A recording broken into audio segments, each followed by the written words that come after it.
If you've been paying attention to the world of tennis over the past couple of years, you've probably heard the name Carlos Alcaraz over and over again. He was deemed the next big thing in the sport, and this year he's proved everybody right. The world's #1 player is the talk of the town these days, and in today's video, we're going to tell you all about him. So sit back, relax, and let's get into it. First up, who is Carlos Alcaraz?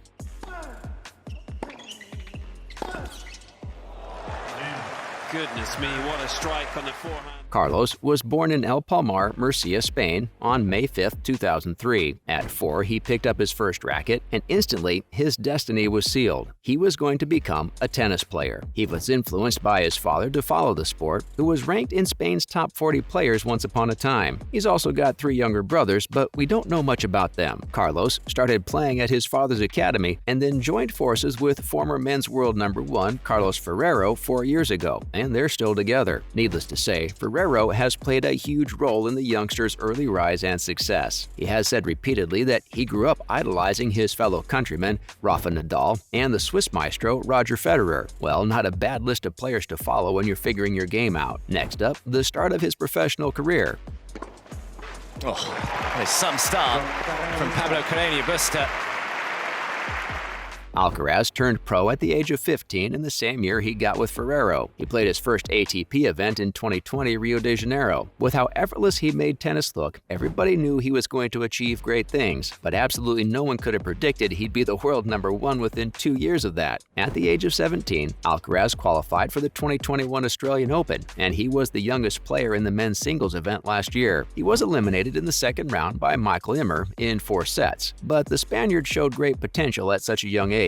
Shortly after that, he broke into the top 100 list and won his first ATP singles event at the 2021 Croatia Open Umag after defeating Richard Gasquet in straight sets. He even made the quarterfinals of the 2021 US Open, but he was forced to retire after an unexpected leg injury. But the best was yet to come. Coming up, Alcaraz in 2022.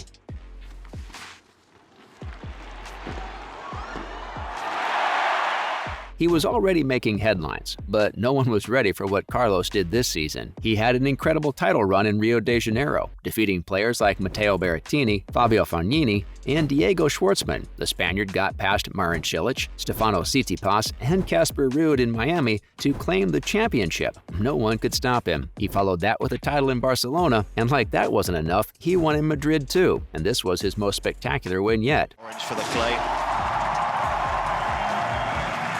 Spanish sculptor David Rodriguez. One day, after his 19th birthday, he beat his hero Nadal in the quarterfinals, becoming the first teenager to beat Rafa on clay. After that, he went up against Novak Djokovic in the semis and completely outplayed him. He became the first player ever to beat both Rafa and Noel in the same clay court tournament, and he breezed past Alexander Zverev to take the title. He had officially arrived. Following this, his US Open victory. Your 2022 US Open men's champion, Carlos Alcaraz.